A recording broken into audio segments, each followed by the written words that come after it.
Welcome, this is Dr. Miles Jones, and I want to tell you a story. About a decade ago, I was divinely called to go to Israel and find the earliest manuscripts of the Gospels written in Hebrew.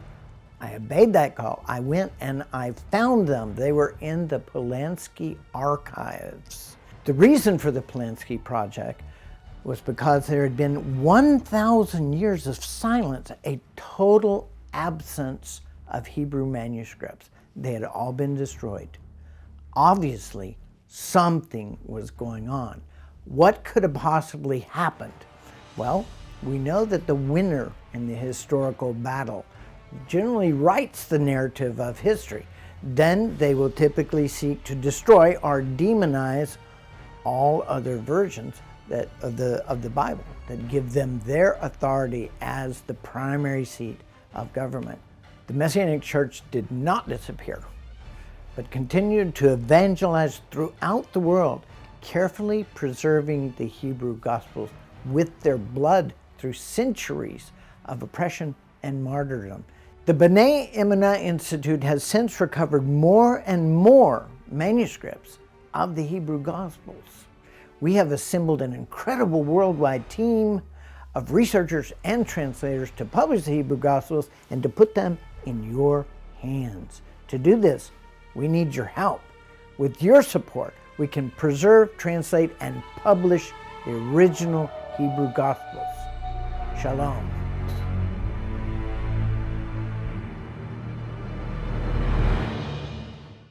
Ladies and gentlemen, we are at the National Religious Broadcasters Convention, and it has been a whirlwind of a convention. We've had incredible interviews that we've done. Go to the website, keep checking back. We're going to be posting these interviews. We talked to some of the people who came from Israel about what happened on October 7th. So just shocking information. But today I have an interview. I've got a great guest that I've invited to come on our show. And the reason why I wanted to speak with him is because he has produced a book about the book of James.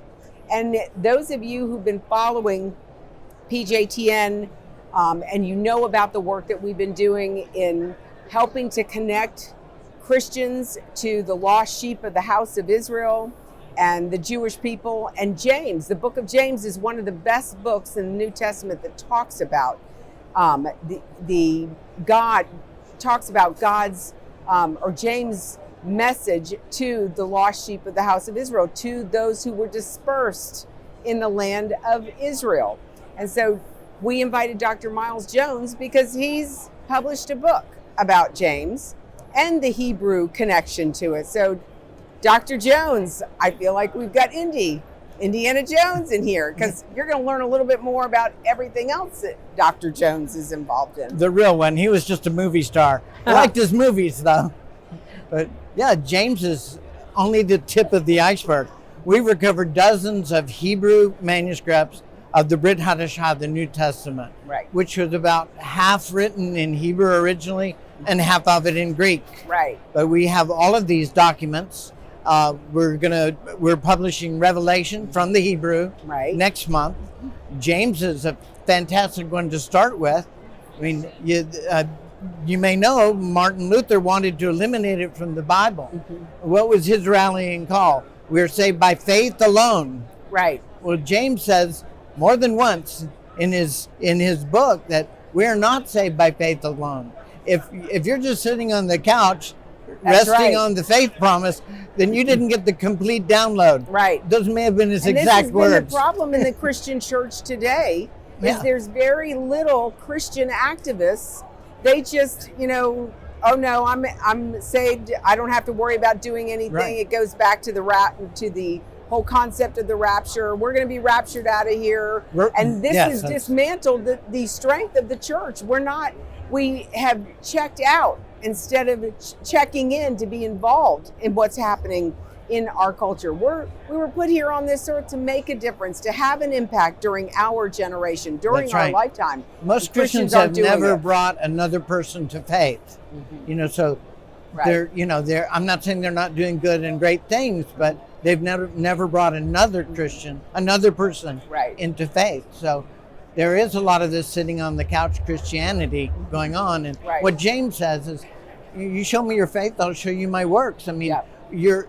if it doesn't change your life to where you want to put yourself out Right. to do something to bring the kingdom of heaven in, Right. then you didn't get it all. Right. You know, you only got part of it. Such a good point. People should be able to see the evidence of our faith. You're making Yes. the point. That's a good point. The evidence of our faith. That's exactly right. That's how people know. That's how they know us, is by our works. And then you have Christians who say, oh, you're preaching that works righteousness and salvation through works. No, I'm just telling you what it says in the Word. Yeah. Well, he's very clear on that. Not by works alone, nor by faith alone. That's the two right. things go together. That's correct. If you've gotten the faith, then you're going to do the something works. about it. That's right. Right? That's exactly and that is right. required. It's a second step in the process. Receiving the faith is a wonderful thing. Right. Salvation is a wonderful thing. But the way I put it, if you've been given a cure for cancer because Right. you have cancer, and then God gives you, I'm going to give you a vial, you go cure somebody else. And here I'll give 2 vials to you. You go cure somebody else. Right. I'll give 5 vials of this miracle cure for cancer. You go save 5 people. And what happens? You know, the ones that had the 2 vials and 5 vials Right. went out and cured 7 people. But the person had 1 vial, was so paralyzed for whatever Right. reason by fear, he didn't save anyone. He didn't save anyone from cancer. So what happens to him?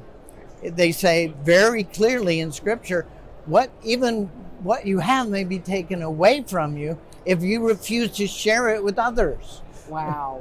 So, That's amazing. So, ladies and gentlemen, how can people, well, before we even go there, you've got another project that you're working on. We with have been regards very to the Mount busy. Sinai. So We just came back. Okay, so I think of is it Rick Wyatt? You're thinking of Ron Wyatt. Ron maybe. Wyatt. Okay, so years ago, Ron Wyatt was doing similar work. Are you continuing the work that he's done, or is this a different? Are you doing something different? Ron was not an archaeologist, Okay. right? But he did promote it, the location of Mount Sinai. So we're the first Christian New Covenant archaeologists who have been to Mount Sinai. When we went there, took a film crew to document the evidence. Right. I wrote a book on it called The Writing of God. And there are inscriptions at the base of Mount Sinai in Midian and Arabia, which, by the way, is where the Bible says Mount Sinai is located, in Right. Arabia, not in Egypt. Right. It's in Arabia. That's right. But there is one problem. They would have to cross the Red Sea, and they didn't have any boats. So that is a slight problem, right? But I don't try and rationalize miracles. If they crossed the Red Right. Sea and the waves were parted, I'm good with that. That's exactly right. I don't have to explain it. No, You know, because it wasn't the first time that he parted the sea. yeah. It, Or the last. He passed. He also stopped the waters on the Jordan. Yes, and they stood up. and the Jordan was in flood, right? Right. So he parted the water so they could pass through. So Yeah, so He- that is amazing. it is amazing. The whole story is amazing. And as an archaeologist, you know, I dig for evidence. You know, I am a believer first, but I am also a scientist. Right. I never try and bend the facts to fit the Bible. They either fit or they don't fit. Right. Maybe I'm missing something. Maybe I've got a perception off here. I need to recalibrate my thinking. But we can now connect the dots all the way from Egypt, Goshen, Right. to Mount Sinai and Joshua's altar now. Wow. Because they left alphabetic captions when they placed and traced their footprints, literally claiming their territory, as they're told to do. Wherever your footprints shall tread, wherever Right. the soles of your feet shall tread, that shall be your territory. They put an alphabetic caption there, which is the kaf, and that literally means the soles of your feet.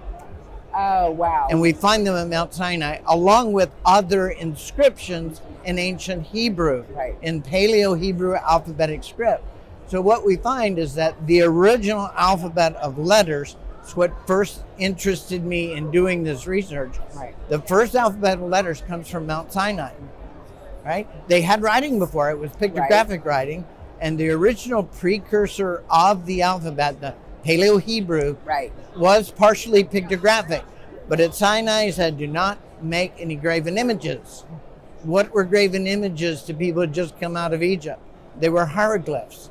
So they had to do away with those pictographic glyphs that they were using as an alphabet and go to all letter symbols. And it took off from there, spread to the rest of the world. There's only been one alphabet in human history. All of these alphabets that look so much different today, you can trace them all back to one original alphabet that appeared in the path of the Exodus at the time of the Exodus.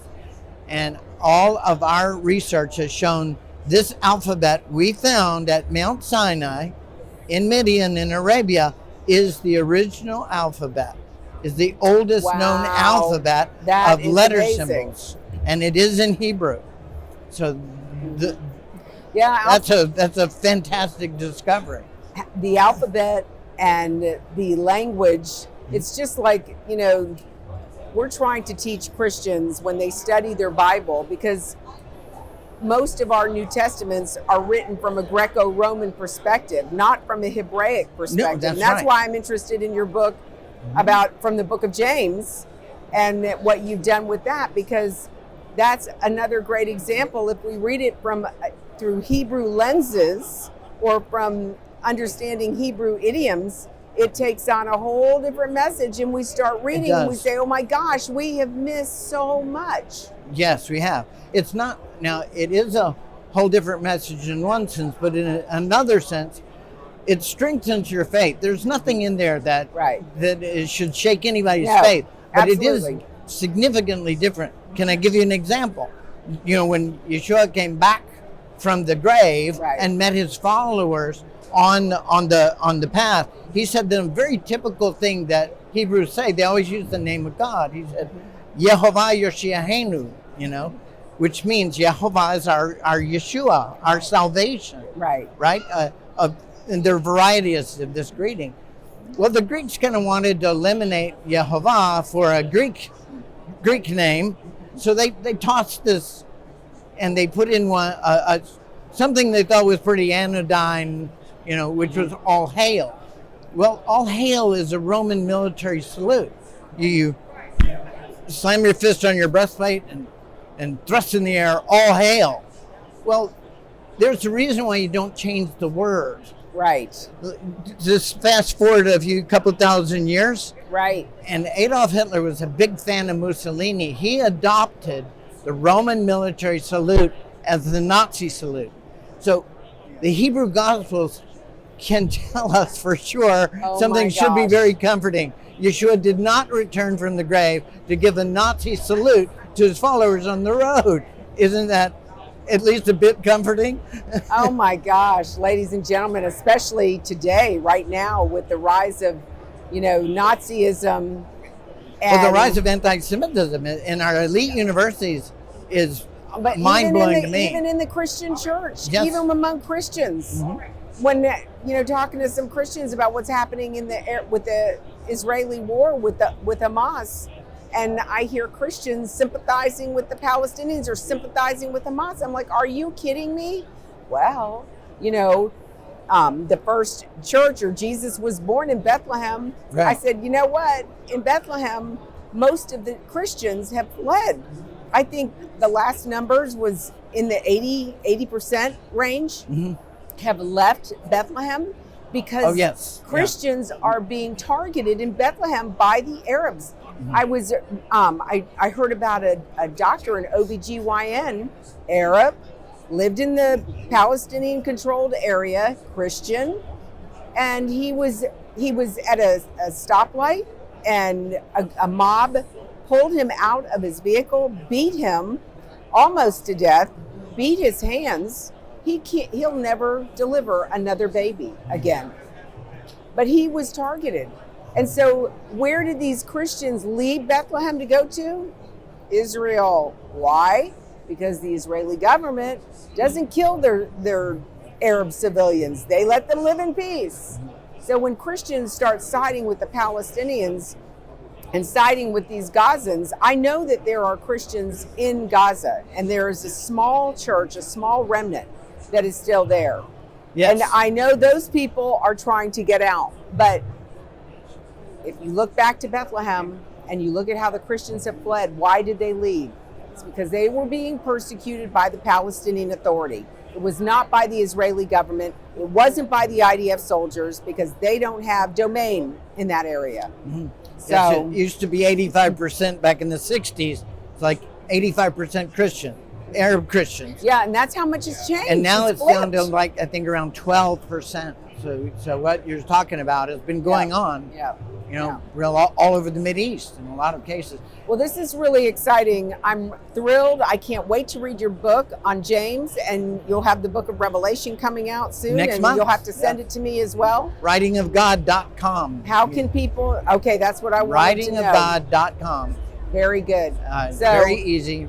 thank you so much for taking the time to be with us today. This is Well, it's fascinating. my pleasure. I love the book of James. Oh, I good. can't wait to read it. We must have done that first just for you.